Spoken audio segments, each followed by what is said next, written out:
श्री स्वामी समर्थ. काही महत्त्वाचे उपाय. तर चला जाणून घेऊया कोणते आहेत ते उपाय. पण त्याआधी तुम्ही अजूनही या चॅनेलला सबस्क्राईब केलं नसेल तर चॅनेलला नक्की सबस्क्राईब करा. नंबर 1. दारासमोर येऊन कोणी पाणी मागत असेल तर हातातील कामे बाजूला ठेवून पाणी द्यावे.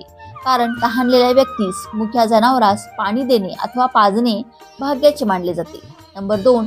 रस्त्यावर वृद्ध व्यक्ती, अंध व्यक्ती, अपंग व्यक्ती, आजारी व्यक्तीला मदत हवी असेल तर ती नक्की करावी. यासारखे पुण्य कमवण्याची संधी नाही. नंबर 3.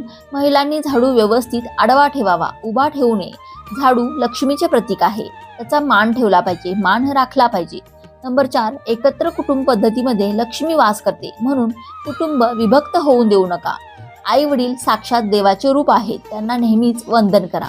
नंबर 5. संध्याकाळी घरातून या 3 वस्तू कोणालाही देऊ नका. मीठ, पैसे व झाडू या 3 वस्तू लक्ष्मीकारक आहेत. आपण सायंकाळी लक्ष्मी येण्याची वाट पाहतो, म्हणून तिला घरातून बाहेर